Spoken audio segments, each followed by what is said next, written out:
During a heated segment of the show, the energy in the room shifted dramatically when a guest made a single, forceful declaration. With cameras rolling and co-hosts trying to maintain control, he stated plainly that those in the media who had spread misinformation and allegedly played a role in manipulating the outcome of a presidential election would be held accountable. It was not a vague insinuation or the kind of guarded language typically used on national television. It was direct, confident, and loaded with implications. That sentence, just a few words, sparked a storm that no one on set was prepared for. The co-hosts, typically unflappable and seasoned in handling political debates, visibly stiffened. Some looked confused, others tried to quickly move the conversation forward or reframe the statement, but the moment had already landed. The air thickened as audience members reacted audibly. Some gasped, some clapped, some booed. The show, known for its spirited conversations, had just witnessed a rare moment of real-time unraveling. The camera briefly panned across the hosts, catching furrowed brows and tight smiles. A co-host interrupted, challenging the legality and ethicality of the claim, but was quickly drowned out by the reaction still echoing through the room. Behind the scenes, producers scrambled to manage the fallout. The statement wasn't just a hot take. It carried potential consequences. Media institutions, especially those that had reported heavily on the previous administration, were now being named, even if indirectly, as targets of retribution. The specter of political payback, hinted at in that one sentence, threw the panel into chaos. It was more than rhetoric. It suggested action, intent, and a reversal of the norms that typically protect the press in democratic societies. The guest didn't backtrack. If anything, the moment only emboldened him.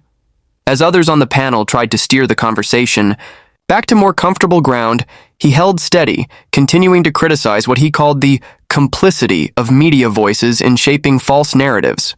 His argument wasn't new, but the way he framed it, live, unapologetically, and with names implied if not said, was jarring in the setting of daytime television, where such discourse is usually tempered by civility or commercial constraints.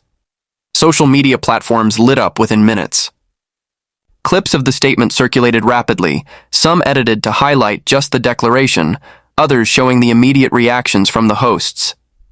Supporters of the guest hailed the comment as a necessary reckoning, while critics labeled it as authoritarian posturing.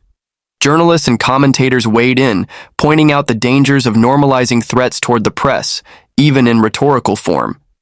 The media, often on the offensive during political interviews, suddenly found itself cast as the potential subject of investigation, scrutiny, or even legal retaliation. Legal scholars chimed in as well. Could public officials or potential appointees threaten the press with impunity? Was it just political theater, or did it signal a shift toward a more aggressive stance on dissenting voices? The lines between policy, power, and personal vendetta seemed blurred, and the context of the statement only made it more volatile. It was no longer just about what had been said, but what it represented, a challenge to the traditional balance between the Fourth Estate and those who wield authority. The co-hosts, many of whom are vocal advocates of press freedom, spent the remainder of the segment trying to reassert control. Questions were thrown, some rhetorical, others pointed, but the tempo of the conversation had been broken. No longer a discussion, it had become a defensive scramble. The show's format, usually relying on a mix of opinion and open dialogue, couldn't contain the kind of political weight that had just been introduced. The views expressed during the appearance were far from an isolated outburst. In fact, they were deeply consistent with a broader pattern of statements made in public forums, interviews, podcasts, and social media channels over the past several years. The speaker has long positioned himself as a vocal opponent of what he describes as corruption and bias within the federal government and the mainstream media. His rhetoric has grown increasingly combative, painting a stark picture of an internal war being waged against the nation from within its own institutions. This worldview is not new, but it has evolved. Early remarks hinted at dissatisfaction with government bureaucracy and media dishonesty. Over time, however, these grievances hardened into what many observers describe as an ideological crusade. He has spoken repeatedly about the need to dismantle and rebuild various branches of government, accusing certain lawmakers and journalists of actively working against the interests of the American people. These are not subtle criticisms. They are full-throated declarations of intent to expose, punish, and replace those perceived as enemies. There have been multiple instances where interviews shifted from commentary to warning. During one widely shared podcast appearance, he stated plainly that members of Congress and reporters who had, in his view, lied to the public or obstructed the truth would face consequences. While some listeners cheered the sentiment, applauding what they saw as long overdue accountability, others expressed concern. Legal experts, political analysts, and civil liberties advocates pointed out the potential risks in using prosecutorial power to target ideological opponents. The principle of an impartial justice system is a cornerstone of democratic governance. Threatening to weaponize that system for political retaliation, they argued, crosses a dangerous line. In addition to interviews, this tone has been consistent across written commentary and public speeches. He often describes a deep state of entrenched government officials conspiring to undermine reform efforts. He calls for investigations not just into actions, but into motives and allegiances, suggesting a level of scrutiny that veers toward surveillance and intimidation. In his narrative, trust in long-standing institutions is misplaced, and loyalty should be redirected toward those who claim to speak for a silenced majority. The language used is strategic and potent. Phrases like cleaning house, rooting, out the rot, and bringing them to justice serve to frame these statements as noble and necessary. The implication is clear. The existing system is so compromised that extraordinary measures are justified. Critics argue that this sets a precedent for bypassing legal norms in the name of political purity. Supporters counter that extreme circumstances demand extreme solutions. The media, in particular, has become a central focus. Accusations range from spreading disinformation to actively colluding with foreign and domestic actors to manipulate public perception. According to his framing, the press is not just negligent, it is adversarial. These claims, repeated often and with growing conviction, have helped foster a climate of suspicion. A portion of the public, already distrustful of mainstream narratives, has embraced this combative stance. Rallies, online forums, and grassroots campaigns have echoed his language, sometimes verbatim. This escalation has prompted concern among journalists and advocacy groups. The notion that political leaders or those seeking leadership positions would threaten legal action against members of the press for their reporting flies in the face of First Amendment protections. While criticism of the media is hardly new, the suggestion that criticism should be backed by government enforcement is more aggressive than most are used to hearing in the American context. Despite the backlash, there has been little sign of restraint. Instead, the tone has sharpened. Each pushback from the press or political establishment seems to confirm the narrative of institutional resistance. Every investigation, legal challenge, or news article becomes evidence of a broader conspiracy. In this feedback loop, accountability measures are reframed as persecution, and criticism becomes martyrdom. The result is a public discourse increasingly defined by us versus them dynamics. Those who disagree are not merely wrong, but dangerous. Dialogue is replaced by confrontation, and democratic debate is replaced by a call to purge the system. These are not accidental consequences. They are, in many ways, the intended outcome of years of deliberate positioning. When such rhetoric is introduced into a high-visibility platform, it's not surprising that the reaction is one of alarm. The views expressed are not spontaneous or reckless. They are part of a larger, consistent, and calculated effort to reshape public understanding of power, truth, and justice. The reaction to the televised appearance was swift and far-reaching. Within hours, the statement made on air had ricocheted across media outlets, social media platforms, and political commentary circuits. It wasn't just what was said, it was how it was said and where. Delivered without hesitation and in front of a national audience, the remark left little room for interpretation. It was a direct challenge, not only to individuals but to the principles of press freedom and democratic accountability. What followed was a cascade of public and institutional responses, each attempting to unpack, condemn, or defend what had just occurred. Civil liberties organizations were among the first to respond. Groups dedicated to defending constitutional rights issued statements condemning the language used, warning that such rhetoric could set a precedent for undermining free speech and journalistic independence. They emphasized that in any functioning democracy, the press must be free to investigate and critique those in power without fear of retribution. These groups pointed to historical examples where authoritarian regimes had begun their consolidation of power by targeting the media, and they urged the public to recognize the seriousness of what had been implied. Media watchdogs echoed these concerns. Analysts and editorial boards from across the political spectrum weighed in, with some framing the statement as a thinly veiled threat against dissent.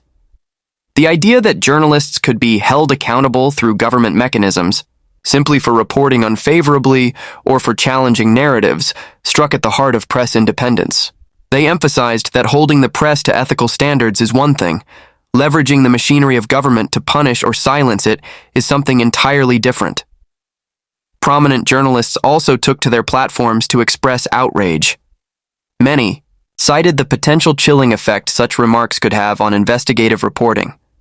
When reporters begin to fear they may become legal targets for publishing inconvenient truths or uncovering wrongdoing, the willingness to pursue difficult stories inevitably diminishes. The result is a less informed public and a weakened democracy. Veteran correspondents described feeling a sense of déjà vu, recalling past attempts to delegitimize the press, but noted that this moment felt especially potent given the clarity and context of the remarks. Political leaders quickly entered the conversation. Some lawmakers released formal statements expressing deep concern over what they described as an attempt to intimidate and discredit the media. They emphasized that such behavior was incompatible with the responsibilities of public service and urged their colleagues to denounce it. Others, however, embraced the sentiment, arguing that the media had long operated without sufficient accountability and that such a correction was overdue. This divide exposed yet another fault line in an already polarized political landscape. The broader public response was equally divided. On one hand, there were those who viewed the remarks as courageous, believing they finally articulated a long-simmering frustration with media bias. On the other, many saw them as dangerous, interpreting them as an incitement to dismantle the protections that have historically shielded the press from political retaliation. Online debates grew heated. Supporters and critics clashed in comment sections and discussion forums, each framing the moment through their ideological lenses. Legal scholars began weighing in as well, offering nuanced perspectives on the constitutional implications of the statement. While acknowledging the speaker's right to express opinions, they warned of the slippery slope that begins when government figures signal intent to use state power against media organizations. The First Amendment, they reminded audiences, isn't merely a theoretical safeguard. It is a practical shield against exactly the kind of punitive approach that had just been suggested. They noted that any move to legally pursue journalists for their reporting would likely face immediate constitutional challenges. Academic circles and press associations scheduled emergency panels to discuss the fallout, examining both the cultural and institutional implications. These discussions weren't just theoretical, they were urgent and practical, aimed at understanding how such a sentiment could influence future policy, appointments, and public expectations about the role of journalism. Meanwhile, network executives and producers who had hosted the segment found themselves in the middle of an unexpected storm. They were forced to answer whether the show had unintentionally platformed an attack on the media. Some defended the decision to air the segment in full, arguing that it revealed important truths about the current political climate. Others questioned whether more editorial controls should have been exercised, particularly given the explosive nature of the remarks. The convergence of all these responses, grassroots, institutional, legal, and political, highlighted just how destabilizing one sentence can be when it touches a nerve as central as press freedom. It revealed not just divisions in ideology, but deep anxieties about the future of democratic discourse. The speech, short as it was, triggered a reckoning across multiple arenas, not because it introduced a new idea, but because it stated one that many had feared was lurking just beneath the surface.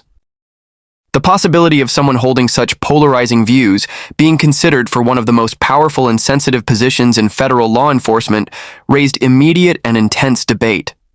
The role demands not only legal expertise and administrative capability, but also a deep commitment to impartiality, integrity, and the protection of civil liberties. It is a position that sits at the intersection of justice and national security, requiring the leader to balance investigative authority with respect for constitutional rights. In this context, the remarks made during the televised appearance sparked alarm not just for their tone, but for what they suggested about how power might be wielded if granted. Legal and political experts quickly began discussing the implications. The Federal Bureau of Investigation is meant to operate independently of partisan agendas. It exists to enforce federal laws and to protect the country from threats both foreign and domestic, but it must do so without becoming a tool for political retribution. When someone publicly states an intention to use investigative powers to pursue journalists or political opponents, questions arise about whether they would honor the boundaries that have historically preserved the Bureau's credibility. There was a growing unease among career officials, former law enforcement leaders, and members of oversight committees. Many pointed to the importance of maintaining public trust in the neutrality of the Bureau. If the perception takes hold that leadership is pursuing vendettas or carrying out the political objectives of a particular faction, it erodes the Bureau's ability to function. Citizens must believe that investigations are launched based on evidence, not ideology. Prosecutorial discretion must be guided by the law, not a personal sense of justice or grievance. The suggestion that high-ranking media figures or members of Congress could be targeted in future investigations prompted fears of a broader pattern of politicization. While the FBI has faced scrutiny in the past, sometimes accused of overreach, sometimes of inaction, it has generally operated under the principle that no one is above the law and no one is singled out without cause. Introducing rhetoric that implies a predetermined list of targets undermines this principle, suggesting outcomes before investigations have even begun. Such statements cast a shadow over the Bureau's future credibility and independence. Senators and representatives from both parties were forced to weigh in, especially those sitting on committees responsible for intelligence and justice. Some expressed cautious optimism that reforms might be needed in the agency, but balked at the tone and content of the statements. Others took a more confrontational stance, accusing opponents of overreacting while defending the idea that a tougher, more aggressive FBI leadership could be beneficial. These disagreements laid bare a larger conversation about the future of law enforcement in an increasingly polarized political environment. Meanwhile, intelligence community veterans raised concerns about national security implications. The director of the FBI must also coordinate with agencies like the CIA, NSA, and DHS. Any erosion in perceived impartiality could damage interagency trust and cooperation. Foreign allies rely on the integrity of American institutions, and any suggestion that investigations could be driven by political motives risks complicating diplomatic relationships. Trust is the currency of intelligence sharing. If that trust is compromised, it could lead to operational failures and hinder global cooperation on critical security threats. Civil rights organizations and legal advocacy groups began preparing for the possibility of increased legal battles. If such a leader were to implement policies targeting specific groups or individuals based on political affiliation, lawsuits would likely follow. The judicial system might be called upon to act as a safeguard against executive overreach. Yet, even the threat of such legal turmoil underscores the fragility of institutional norms when faced with ideological pressure. The fear isn't simply about what actions might be taken, but about the cultural shift that occurs when rhetoric of vengeance replaces language of service. Public opinion on the matter remained divided. Some praised what they saw as a no-nonsense approach to restoring order and holding historically unaccountable elites responsible. Others feared that the foundational principles of due process, transparency, and press freedom were being chipped away. The debate extended into academic circles, with constitutional law scholars examining the implications of empowering someone with such combative views. They analyzed whether checks and balances would be sufficient to restrain a director bent on reform through retribution. In the end, the conversation was no longer just about one individual's fitness for office. It became a referendum on what kind of leadership the public wants in an institution as central to the American justice system as the FBI. It highlighted how language matters, how intent is scrutinized, and how the values of neutrality and fairness must be defended not only in action but in words. The role demands restraint, judgment, and respect for democratic norms, qualities that are measured as much by what is said publicly as by what is done privately. The aftermath of the televised moment underscored just how fragile the balance between democratic norms and political rhetoric has become. A single sentence, delivered confidently, without hesitation, had the power to send shockwaves through institutions, media networks, and political circles alike. It wasn't simply controversial, it was catalytic. The response it triggered laid bare the deep tensions that exist in the current American landscape. Tensions between free expression and responsible leadership, between accountability and vengeance, between reform and destabilization. What made the moment so impactful wasn't just the words themselves, but the context in which they were spoken. National television, watched by millions, provided the perfect stage. The environment was supposed to be one of debate and discussion. What unfolded instead was a glimpse into a larger ideological movement. The clarity and intensity of the statement pierced the usual noise of political dialogue, leaving behind a jarring sense of possibility. That someone with the power to reshape law enforcement and media oversight might be willing to do so not through institutional reform, but through personal retribution. The public reaction demonstrated the reach of this ideology. While many recoiled at what they saw as a threat to fundamental freedoms, others embraced the sentiment, reflecting how divided the nation has become over who should be held accountable and by what means. This divide is not just political, it is philosophical. It touches on competing visions of justice, one rooted in impartial application of the law, the other in corrective punishment aimed at perceived betrayers of the public trust. Institutions, too, were forced to respond. Advocacy groups, lawmakers, journalists, and legal analysts recognize that moments like this have consequences. They influence how future leaders speak, how policies are shaped, and how the public perceives their rights. A culture of impunity, for such rhetoric, or worse, a culture that rewards it, risks pushing democratic norms to their breaking point. It invites retaliation over reconciliation and spectacle over substance. Perhaps most critically, the moment challenged the notion that democratic institutions are immune to personality-driven politics. It reminded observers that power, when mixed with ideology and a desire for control, can move quickly from abstract rhetoric to concrete action. The checks and balances of the system are only as strong as the collective will to defend them. And defense begins with recognition. Recognition that not all speech is harmless and not all ambition is benign. In the end, this wasn't just about a talk show segment gone awry. It was a flashpoint in an ongoing struggle over the soul of American governance, one that forces citizens and institutions alike to confront difficult questions. What kind of leadership is acceptable? What sacrifices are we willing to make for security, for justice, or for truth? And how far are we willing to let rhetoric go before it begins to shape reality? These questions won't be answered in one segment or by one figure, but the moment served as a sobering reminder that the stakes are very real.